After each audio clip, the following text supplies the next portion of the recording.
For those of you who don't know, Representative Slotkin worked for the CIA as a Middle East analyst, including 3 tours in Iraq. She served in the White House and on the staff of the Office of Director of National Intelligence. And under Secretary Hagel, you were acting Assistant Secretary of Defense for International Security Affairs. So a really distinguished career as an international relations specialist, distinguished service to our country, and now distinguished service in the House of Representatives. I did not know this until I was preparing earlier, that your family owned High Grade Foods, the maker of Ballpark Franks. And for those of us of a certain generation, I have that jingle in my head, right now from the TV ad. So that's amazing. And Congresswoman Slotkin was just in Iraq and Turkey with Chairman Smith as part of an House Armed Services Committee delegation. So welcome again. And let's start with Iraq. I mean, which you know well, prior to your trip and prior to coming into office, the country is boiling over with protests. At least as of yesterday, the numbers I had were 315 killed, thousands injured. The demonstrations don't seem to be letting up. They're calling for the government to be replaced. Secretary Pompeo said yesterday that he's going to hold corrupt officials accountable, including those who have been implicated in the attacks on protesters.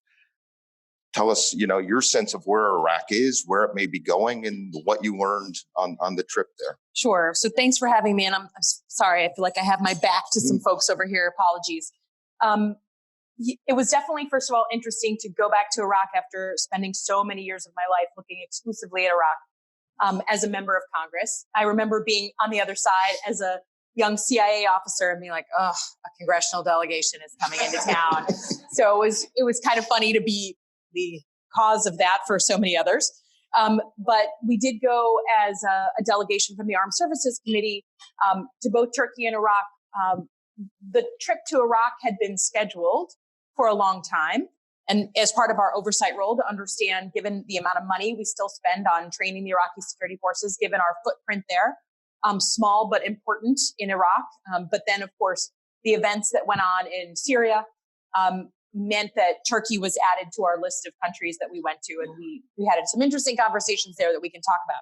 In Iraq, I mean, when we went, we met obviously in Baghdad with the prime minister, the president, the speaker of the Council of Representatives, the minister of defense. What was fascinating is that you really can feel it on the ground. I mean, just getting to the president's office, you can see the protesters, you can hear them, you can see the added security presence in what had been the green zone.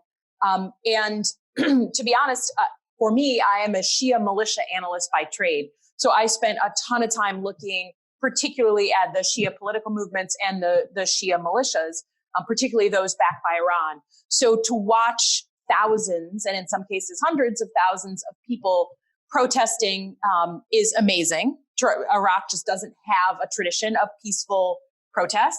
But then when we were there was when they started to really turn into an anti-Iranian sort of tone. So they were attacking the consulate in Karbala. They were burning pictures of Khomeini or tearing them down. They were chanting anti-Iranian slogans. And I think that's a very important thing that we just need to take note of, because I think for a long time, sort of mainstream media has assumed incorrectly that Iraqi Shia are just, ready to salute Iranian leaders. That has never been true. If you think about who has been the foot soldiers in the Iran-Iraq war, it was many of the fathers and grandfathers of the people who are protesting today. So I think it's important to note that the protests, I believe, are deeply legitimate. These are young people who don't remember Saddam. They are protesting corruption and the lack of opportunity like we see in places like Lebanon. And they are protesting against outside influence. So they are protesting against Iran. And also there are definitely people within the protesters who are pushing back on American influence. I think those are good, positive instincts. The problem is the Iraqi security forces and the Iraqi government are ill prepared to handle this kind of groundswell of civic engagement, and they're handling it badly. And they are firing on, live rounds. They are firing tear gas at close range. They are doing things that most Western countries don't support. And that can't be okay. And we spent quite a bit of time making sure they understood from us that they needed to properly handle civil disobedience. But then I must admit that the Iraqi government seemed rather paralyzed by what to do as a next step. There was talk of the concerns and them being legitimate of the protesters, but then very short on details on how we transition. The prime minister had offered his resignation and said he was ready to hand it over as soon as another government came in behind him. And anyone who watches Iraq knows that they are not quick to install new governments. The focus seems to be on the election law and figuring out how we get to a next election. It will be important for all those protesters on the street to actually vote. We had very low voter turnout in the previous election. So they need to turn that civil disobedience into a vote. But I think the spirit of the protests is a positive thing. Unfortunately, the very things that Iraq would need to truly restructure the economy in order to make it a more viable place for young people are in this short term very painful, right? We have way too many civil servants on the rolls. The economy needs to change, but that always comes with even deeper economic problems. So the good news is ISIS is not a part of this conversation. We're watching very closely. I think people who know Iraq will know that some of the ISIS energy came about because of legitimate protests in the Sunni areas vis-a-vis the central government. So the Sunni leaders we met with are very honest that the Sunnis are holding back and not participating in a major way in these protests because they don't want any opening or any perceived opening to ISIS. But I think the best we can do, especially for the journalists in the room, is give proportionate time for the story in Iraq vis-a-vis all the other amazing protest movements that are going on. I am very, very aware that we could have one protester die in Hong Kong, and that'll make all the news, all the stories. And then you have hundreds of people dying in Iraq and thousands of people coming out, and it barely makes a blip in the news. Even the Iran protests have much more salience, unfortunately. And as someone who comes from a state that has a lot of Iraqi Americans, we have a huge number of Iraqi Americans in Michigan. I think we should own our bias a little bit, that we're not focusing on this story the way we should. We went up to northern Iraq and talked with the Kurds. We also, of course, talked with our military who had just been pulled out of Syria. Happy to talk about that. I think if you want to know what my number one concern is about Iraq right now, it is obviously managing the civil unrest.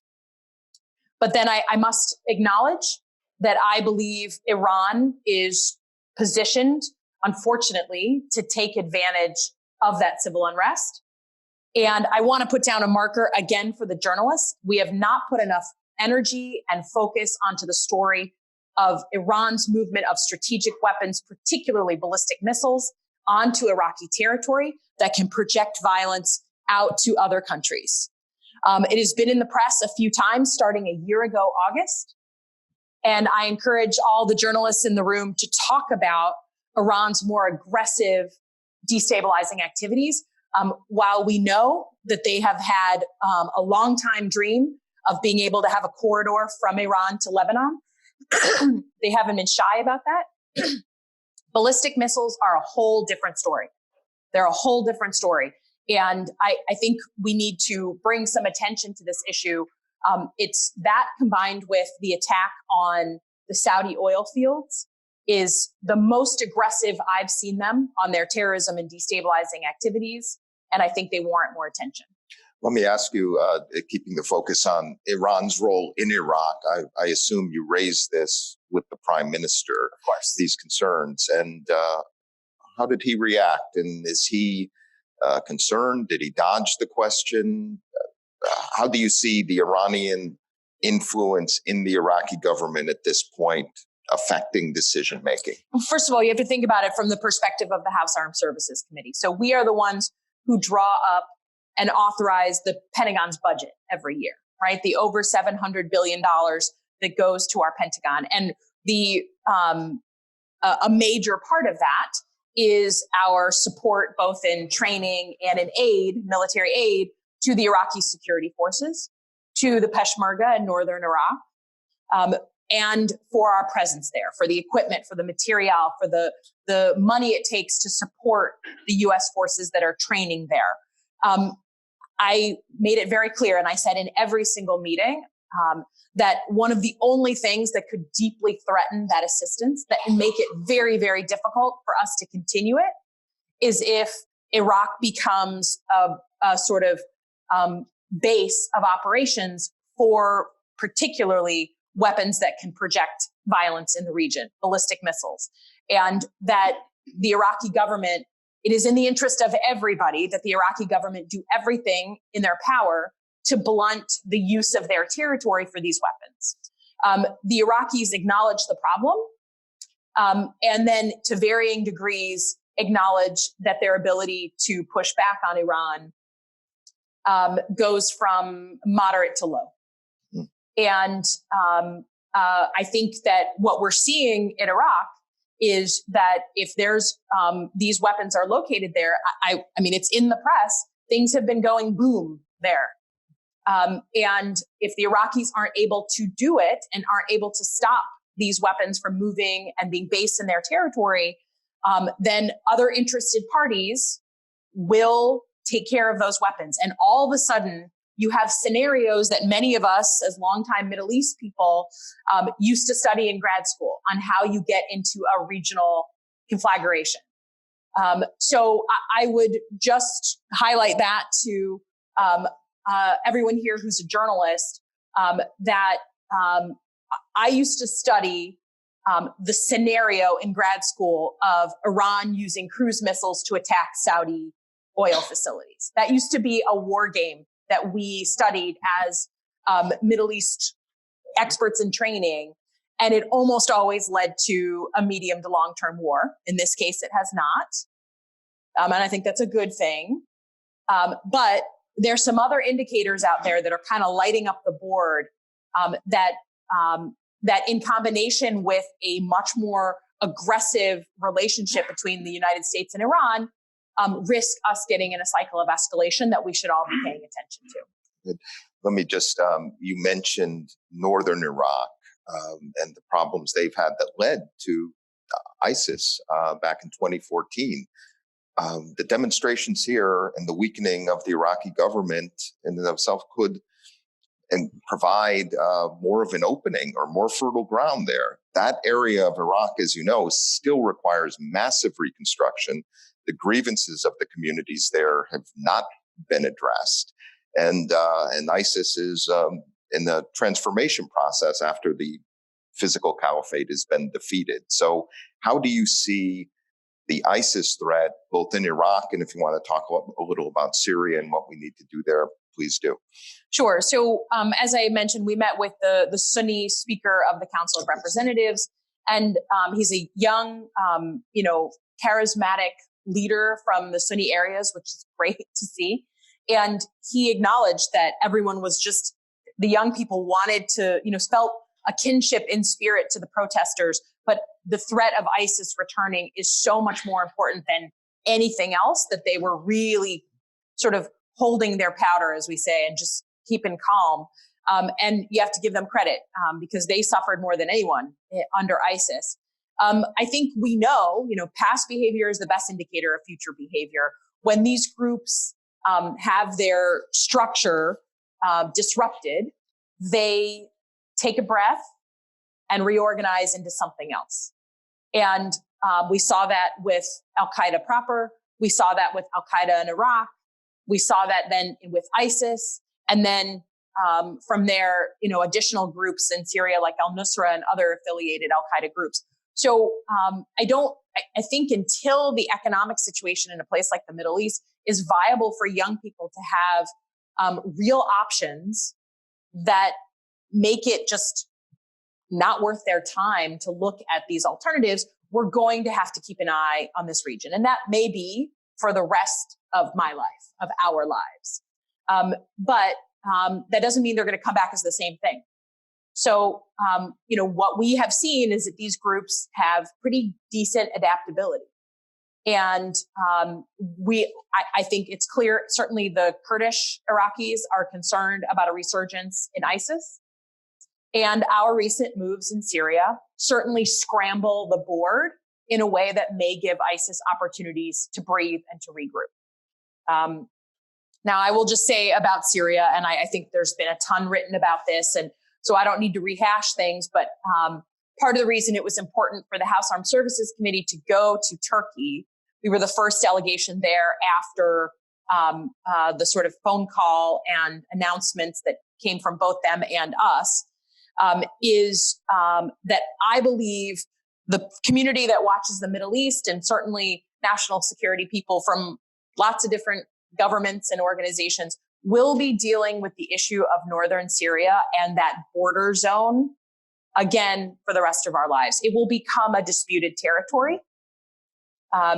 And I believe that the decision to step aside as the Turks fulfilled this long planned operation is a strategic mistake that we will be paying for a long time.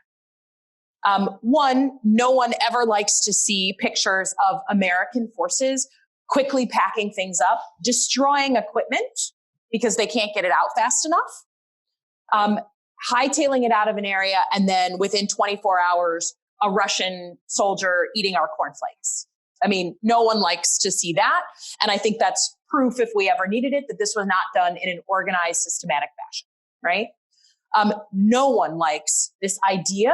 And I can tell you, certainly, my voters in Michigan do not like this idea that the American handshake doesn't mean something, that we can shake the hands of the Kurds. And they're a motley crew. I would absolutely acknowledge they're not angels, but we shook their hands at the 3-star and 4-star level. And we said, if you work with us, we will support you because we have a common goal. If you go in and essentially serve as our infantry on the ground in the capital of the caliphate, we will support you with intelligence and logistics and overhead imagery and air support. And we did that, and they did it. They lived up to their bargain. They took 11,000 casualties out of a force of about 660,000, and then the same guys who provided that support, who got to know them, those American soldiers, those special forces in many cases, were the same ones who had to tell them, we're getting out. And let me tell you, as someone who has constituents who were pulled out of Syria, that there is a kinship that comes from fighting together that is an unbreakable bond that has left some of these forces, some of these young men and women truly devastated based on our policy. But separate from what we did to the Kurds, which you can debate and you can have a conversation about, and you can talk about Turkey and our strategic relationship with Turkey. It's not just about the Kurds. Why were we fighting with this force of 60,000? Why was it that we were engaged with this group who didn't really have a name or have uniforms or have an organization before 5 years ago? Why? Why were we doing that? We were doing that because after the wars in Iraq and Afghanistan, the American public said, no, we are not going to take casualties of young Americans. We are not going to spend hundreds of billions of dollars, maybe $1 trillion, on long entrenched conflicts in the Middle East. We're not good at them. They're too expensive in blood and treasure. So what do you do when you have terrorists that threaten the United States, but your public is absolutely sick of long entrenched wars? You go with partner forces. You connect with partners and allies, and you say, we are not in a position to go on the front lines, but you're from this area. We want to partner with you. So our whole theory of how we're fighting terrorists right now is by, with, and through partners.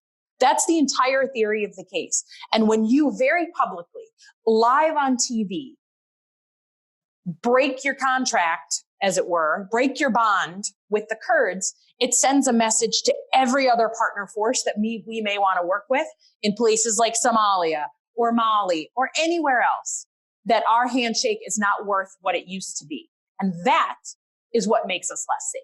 That is the strategic problem with the decision in northern Syria. You were in Turkey. Yes. Some of these issues came up. Yes. I'm sure. Yes. Characterize your meetings there and the reaction. How you see the U.S.-Turkish relationship at this point. You're a co-sponsor of the Protects Against Conflict by Turkey Act, the House Foreign Affairs Bill, which was now sitting before the Senate, passed 406 to 13 in the House. Where do you see the U.S.-Turkey relationship? So we are allies with Turkey, and I do not want that to change. But allied relationships should bend and not break. And we are bending right now. We are in a moment of high bend, and that's okay. But we don't want it to break, right? There are a lot of good strategic reasons that we are allied with Turkey. Those reasons do not change just because we're unhappy with Erdogan's behavior or activities in northern Syria.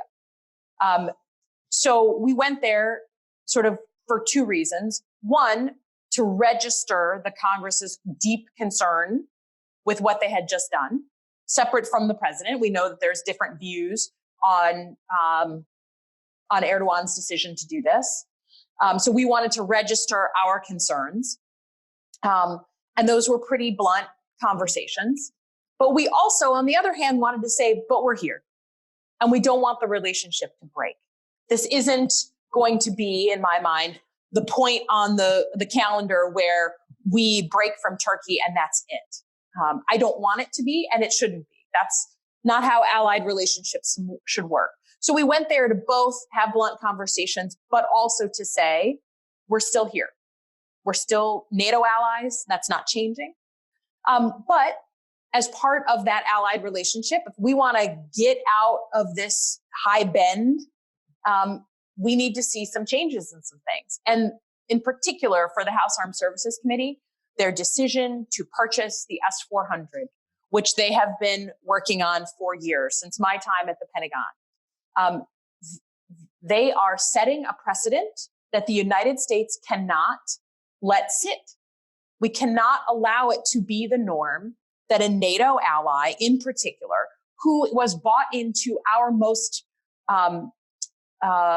capable fighter aircraft program, the F-35. I mean, our absolute vanguard fighter program. We cannot let it just go unanswered, that they can buy a Russian system, bring it into their country, and there's no consequences for that. Now, I have no special knowledge on what the president did or did not say to President Erdogan in response to this.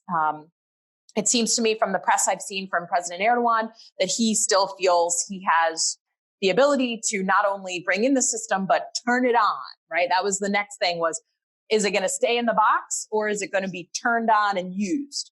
And I have deep concerns about that because every other country in the world who routinely buys their weapons through us, who routinely considers themselves a partner or in many cases is an ally of us, now may say, well, why not hedge our bets? Why not buy a little of both? Why not maintain a relationship with the United States and with Russia on the security side? And that, my friends, is a signal of the weakening of American leadership abroad. When countries decide to hedge, it means they no longer believe we're the only game in town, and we should watch that very closely. Do you think the president should impose sanctions on Turkey per legislation for the purchase of those weapon systems? Well, obviously, I'm support a response to those, and as you said, I was a co-sponsor of the sanctions bill. And for me, Congress's role in national security first and foremost is in signaling, because we give our president a lot of responsibility on foreign policy, and so that was an important signal to send. I think that.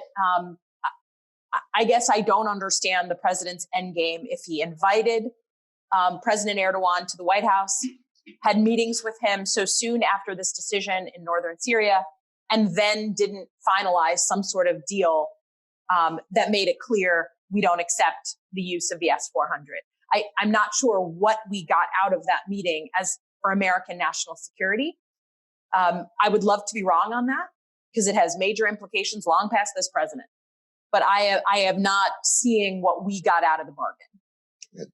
Let me ask you on another sanctions-related issue. The Secretary of State has threatened sanctions on Egypt for its purchase of Russian warplanes. Where do you stand on the U.S.-Egypt relationship in this incident? Well, obviously, we've had many years of a complicated relationship with the Egyptians. When I was in the administration prior to this, when I was in the government, and the Arab Spring happened, and we didn't like the behavior of Egypt. There was a vociferous debate about what to do about American arms sales to Egypt. And I will be honest with you, at the Pentagon, we feel very firmly that when you threaten military assistance, they always have other options to go buy elsewhere. And we're seeing that now bear out. Unfortunately, I think that Egypt is not a NATO ally. And our ability to pull on them is not as intense as what we have to pull on Turkey, a country like Turkey. And I think it's another demonstration of hedging behavior. And, you could write a piece on signals and signs of hedging behavior around the world across multiple allies and partners.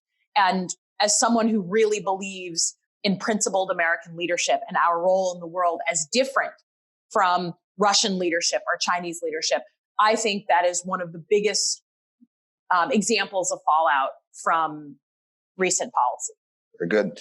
We're going to open the floor up to questions. Wait for the microphone. I'll call on you. Identify yourself and your affiliation, and please make it a concise question and not a speech. So over here in the front. Hannah Morris here with J Street. Thank you for your thorough talk. What we didn't get to was the announcement yesterday about the State Department now no longer considering the settlements in the West Bank to be illegal and essentially throwing out the 1978 decision. Can you describe your first reaction and thoughts to this decision? Well, my very first reaction was, the United States doesn't have the ability to sort of negate international law. We can give our views on what we think and how we interpret law, but it is not stand for the rest of the world.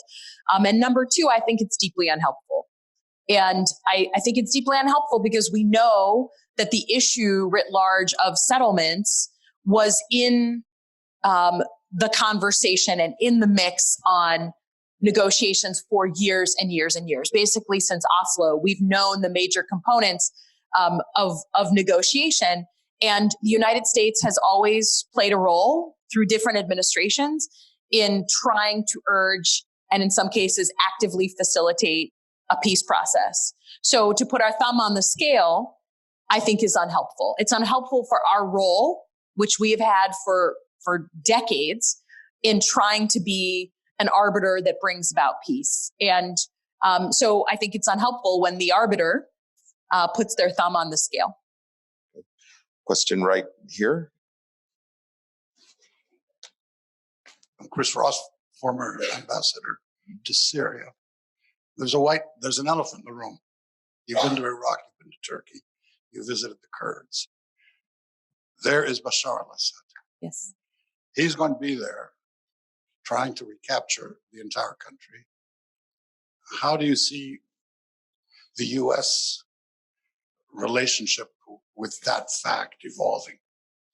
So I think we have to accept that based on movement in the last couple of years and certainly in the past year, that backed by certainly Russia, but also Iran, Bashar al-Assad is likely to get wrest control back for the majority of the country. And I think we have to accept that some sort of medium-term deal on the future of Syria will include him to some extent.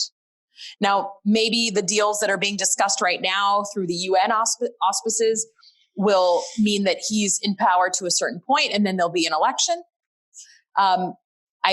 Maybe he'll run for election. I don't know what the options will be, but I know he'll be in the mix. And I know that with Russia's strategic interest in that very strategic geography in the Middle East, they've gotten back their big beachhead in the Middle East. That there's not going to be any let up from them on supporting him. Even if they don't like him, and even if they've got problems, their strategic interests are so clear here. So I think that we've got a longer term problem, because if you're one of the millions and millions of refugees who left Syria, the idea and prospect of coming back to Syria, even if it's more stable, but it's still run by Bashar al-Assad, I can't imagine that seems attractive to many of the refugees to come home. I think that any suggestion that he be pushed out is just going to be rejected.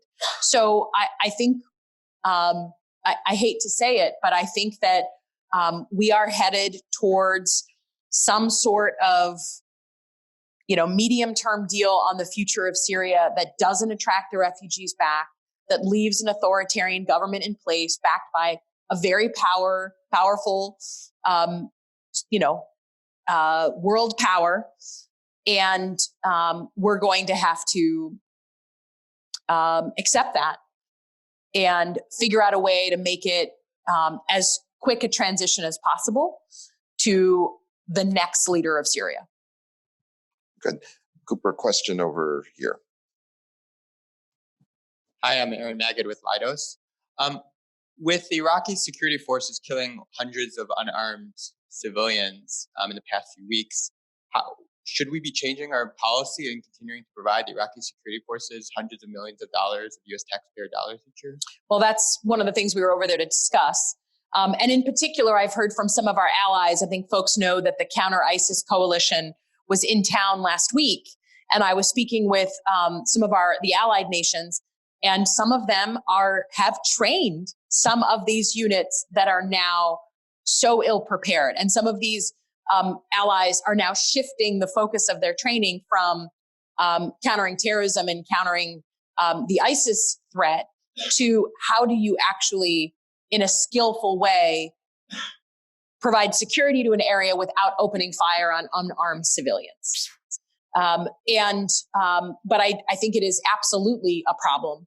And this is what we discussed with the Iraqi security forces, is that these young people, for the most part, are not violent. They are not threatening overthrowing via violence the government. And they need to very, very quickly adjust their tactics.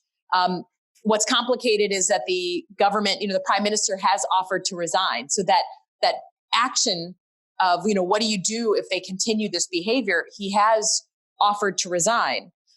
So it's pretty difficult to figure out where to put that pressure if they won't change their behavior themselves. But absolutely, both us and our allies who are fighting with us and are in the counter-ISIS coalition are deeply concerned about the way that they're mishandling this. Cooper, right there. Rick? Rick Olson, former U.S. ambassador to the UAE. You made a tantalizing comment about the possibility of a general war emerging from the heightened conflict between Iran and the Gulf states. And yet that hasn't happened. And I wonder whether you see that as an example, perhaps, of hedging by our Gulf allies, possibly leaning towards more accommodation with Iran after years of a hardline position, or how you would interpret it. How do you interpret the dog that hasn't barked? Sure. So to be honest with you, I interpret it as a signal that the president of the United States is not looking to get into a war. I think our allies in the Middle East, our partners in the Middle East, are always have a range of, from sort of accommodation of Iran as a strategy to talking tough, but then making sure that the Americans are right behind them when they do it.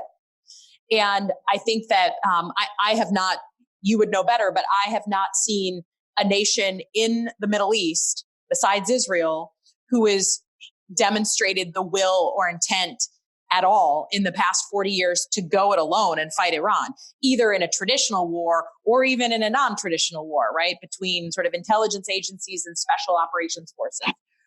So, the joke that I've heard is that, the Saudis are ready to fight Iran to the last American, right? So I think that reflects President Trump's desire to stay out of a war, which I think is a good thing. I don't want to get into a war.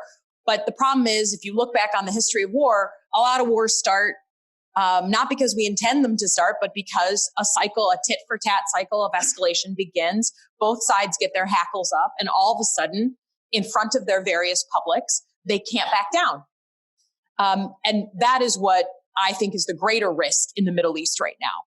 I think, in response to cruise missiles hitting Saudi oil facilities, there could have been a range of options. And the president and the Pentagon chose options that I believe dampened the cycle of escalation, which is a good thing.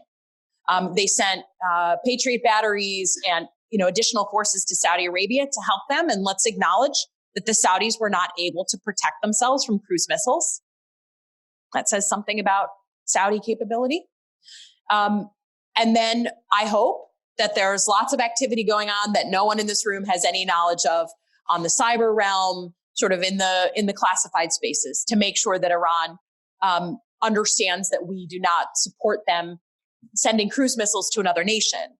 But I take the continued, first of all, I think many of those countries, and again, you would know better, have long hedged between Iran and the United States because they're in a sticky spot. They're literally physically in the middle, and a lot of them host a lot of US forces, vulnerable forces. So I think that it's just a demonstration that this president, despite what some of his advisors at different moments were maybe ready to do, that he remains reticent to get into war with Iran, which is a good thing.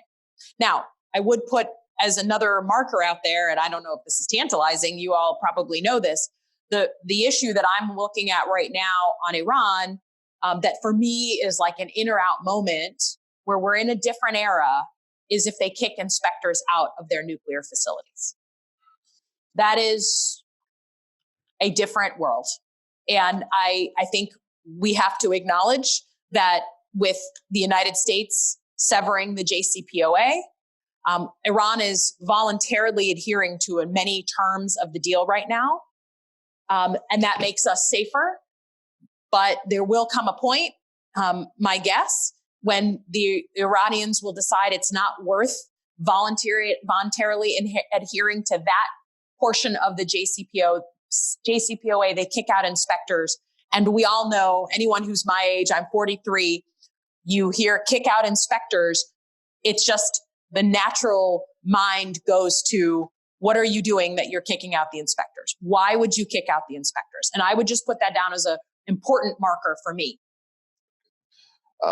Questions over here? Yes.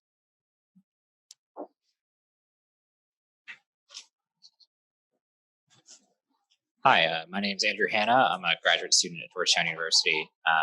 Yesterday, The Intercept and the New York Times published a series of Iranian intelligence cables. And while the publication of the cables was a serious intelligence security breach on the Iranian side, if you actually read what the report said, there were also serious breaches of security on the US side, whether it's the compromising of CIA informants or the relaying of information related to sensitive US technologies from Iraqi counterparts who were trusted to Iranian intelligence officials. So what do you think these reports say about US-Iraqi security cooperation? And is there anything we can do in future security and intelligence cooperation that makes it less likely things like this will happen? Yeah, unfortunately, for those of us who have watched this for a long time, this is not a new story. It's newly in the press. It's newly revealed, but not new. And the truth is, we've always had a conundrum in Iraq, which is Iraq is right next door to Iran. They fought a long war. They have a long history together, both positive and negative. but they are in that neighborhood and we are not. So the Iraqis have always had to sort of work closely with us, but then maintain calm among the Iranians that they're not choosing, to support everything the United States does. That inherently creates hedging behavior, and it has for a long time. But the conundrum is that if you get upset when you see the role of Iran in Iraq, many people's first instinct is, well, then we got to get out of Iraq. We have to break our relationship with Iraq. We have to give up on Iraq. And there's nothing that would make the Iranians happier than to have us give up on Iraq. There is nothing that would change the calculus in the region and give them free room of maneuver more than us deciding, well, it's not worth working with the Iraqi government. And the Iraqi government will say to you for years, please, we want more American engagement. We want more support and help. And we want the Iraqis to see your cultural gifts, all the educational things, all the soft power things that you all do. So for me, there's certainly things to learn from those cables, things that we can clean up as an American government, but they shouldn't be used as an excuse to leave Iraq or to sort of say we should give them the Heisman, because it is a zero-sum game, and I want in that game. Cooper, right here, Howard. Thanks. Howard Schatz, Rand Corporation. According to the NDS and NSS, we're supposed to be thinking of China and Russia. So can you tell us your views of what China and Russia want in the Middle East, what their goals are regarding both the region and the US, and whether there's cooperation between them or competition? Sure. So I think the good news is, again, being on the House Armed Services Committee, the Pentagon has really opened the aperture and acknowledged the growing concern and threat from, in particular, China, but also Russia. And I think that's important. That begins what should be a healthy rebalancing after 9/11, from just looking at the war on terror and terrorism as a primary threat to realizing that we may have taken our eye off the ball on great power competition, and strategically that is just as important, if not more important in the long term. So I think you should hear both civilians and military from the Pentagon coming up. I think they've really absorbed this, and this is important. But it is also clear that while we have been focused on pushing back on international terrorism where it threatens us and our allies, they have been building their militaries, building their relationships with partners and in some cases allies, and taking advantage of us being focused on other things. And I think there is nowhere where this is more clear than with Russia and Syria. I mean, literally having a port or port access on the Mediterranean where 5-8 years ago they did not. I mean, that's the clearest demonstration of how their new approach, that was their first out of area conflict since Afghanistan. So let's take a beat and think about what it means for a nation that had suffered such, frankly, a defeat in Afghanistan to then begin to go abroad again, to make that decision and to make it while we were already engaged. I remember the day that we saw the planes coming towards Syria and we were saying, I'm sorry, is anyone else seeing this? Are they actually doing this? They don't do out of area conflicts since Afghanistan, and then they landed. So I think it's clear that they're taking advantage and continue to take advantage of our exhaustion in the Middle East. And they are looking for territory, looking for partners, looking to increase hedging behavior. And that goes for countries in the Gulf and countries going through or having recently gone through an Arab Spring type revolution. I think they're engaged regularly in conversations with places like Israel. They're just talking to everybody. And you don't talk to everybody unless you're looking to expand your network in an area. Now, China, in my experience, is much more economically focused and less experienced wielding political power than the Russians in a place like the Middle East. The Russians have a tradition of engaging with places like Egypt, where the Chinese, I think it's a newer game for them, and they're leading with their strongest foot forward, which is the economic angle. Making deals with countries, obviously we've seen what they've done in Africa, which has been extensive, but that's their lead foot forward. I've actually seen them be a bit more ham-handed on the politics, in places like Africa especially. So I think they're still learning that game, but they will learn it. And their economic power is undeniable, stronger than Russia's. And we have to accept that while Russia can play the diplomatic game better than China right now, China will figure this out and learn how to leverage their economic input or economic activity in a way that influences these countries. Francis Cook, right here. Former Ambassador Oman and several other places. Let me just start with a compliment. I'm blown away that this level of knowledge of the Middle East now exists in the U.S. Congress. Thank you. It's a low bar. Very, very It's much. a low bar, I wish my I friend. could say the same thing about the other end of Pennsylvania. I wanted to ask you a specific question about your committee. I believe it's your committee that's been dyspeptic about arms sales to Saudi Arabia and UAE because of the disastrous war in Yemen. I have no doubt that those two ambassadors who are extremely active in Washington have been all over your committee multiple times. Can you tell us where your head is on all that in the committee now? Because the administration clearly is not going to do anything to stop arms sales to either place as a result of the war in Yemen. And I guess it's your call at this point. Sure. So I think just to review the bidding, the House and the Senate rejected some additional arms sales, a series of, I think we took 5 votes related to Saudi Arabia's engagement in Yemen. And this is something that, we struggled with in the Obama administration, is particularly with Saudi's willingness to allow for, if not targets, civilian casualties. And this has now become one of the heated issues of the NDAA, the National Defense Authorization Act, the budget for the Pentagon.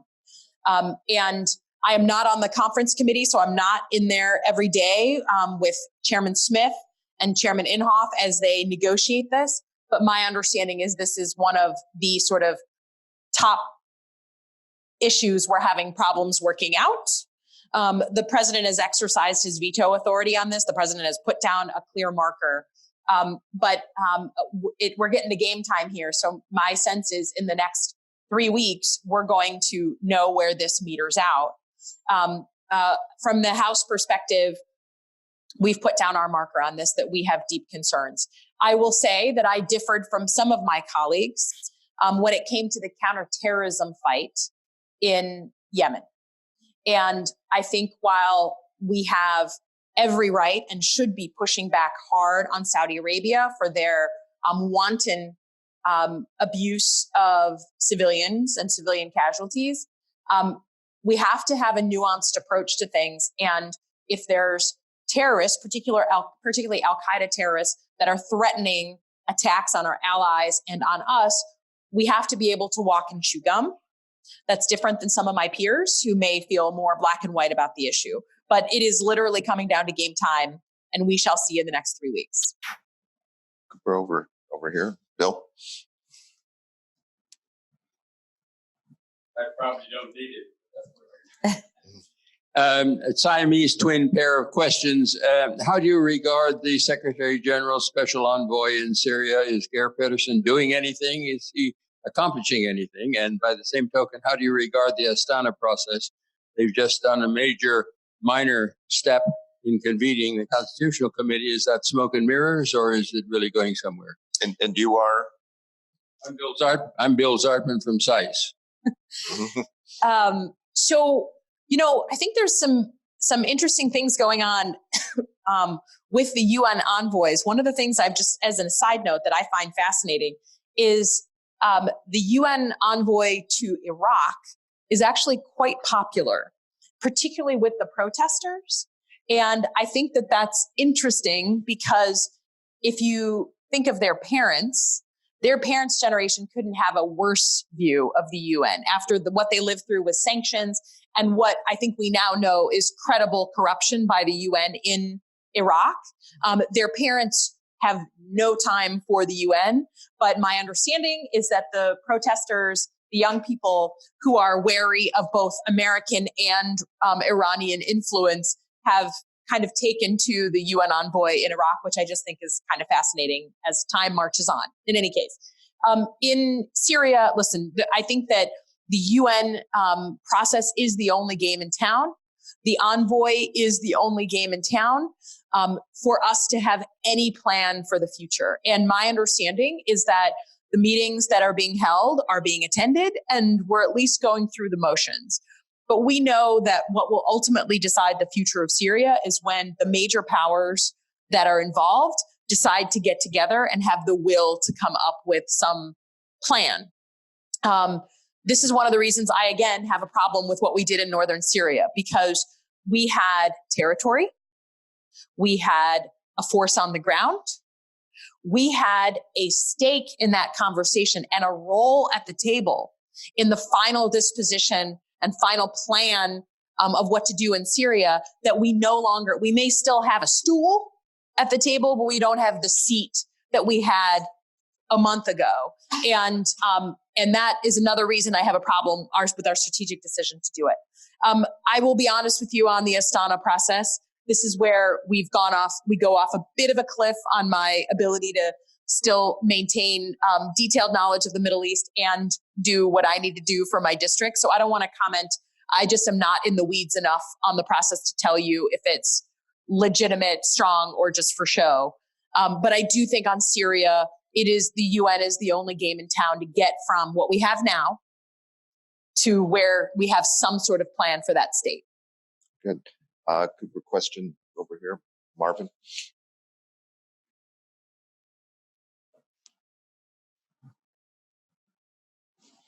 Hi, I'm Marvin Floyer with APAC. I'm going to ask you to speculate a little bit about Iran, which has been paying a very heavy price economically due to the stepped up sanctions, but obviously has not yet moved in the direction that the administration would like to see with respect to their nuclear policy. Do you assess that Iran's moves are part of a strategy to get back to the negotiating table on the JCPOA before this administration leaves? Or is it simply a broader effort of the Iranians to pursue their strategic interests in the region, or potentially both? How do you see Iranian motives at this juncture? You know, it's always hard to figure out exactly what the Iranians are thinking. So this is purely in the realm of speculation. But I've been on record as saying on the JCPOA, the president, for the year before he pulled out, had really so much leverage because the threat of pulling out was so high that I think he really had leverage to go back to the Iranians, to go back to the international community and say, I'm not happy with just the nuclear deal. I want a ballistic missile deal and I want a terrorism deal. And we treat them like stackable deals. And I think the president was in a good position to get those additional deals, which we didn't get in the Obama administration. And I wish he would have used that leverage, and he didn't. So some of the behavior from Iran on their nuclear program is you can only have expected that they would go the wrong direction on nuclear issues. It was predictable for anyone who casually watches this. The problem is for both sides to come together and to actually have, first of all, I think talking is good. So anything that would get the two sides talking, I think, is a positive thing. But in a final deal, both the U.S. administration and the Iranian administration, if I understand it, are both going to need more to get back in a deal. We're going to want ballistic missiles and terrorism and maybe more on the nuclear file. And they're going to want more economic relief, more shortened strings on sanctions and on coming back into the international community. And I'm not clear that either side is willing to give more than they gave in the JCPOA. So I'm not sure that the Iranians look at President Trump and say, I'm going to get a good deal with this guy. Now, that said, they know that the president likes deals. So maybe they say, let's see what we can get. And like I said, even just talking and having communication would be better than what we have now. But I can't quite get a hold of the incentive structure for the Iranians right now. I think they're probably wondering, do we go with working with this guy? Do we see who wins the American election and then get into negotiations? I think they must be confused. But I know that for a final deal, both sides are going to need more in order to make it worth it this time.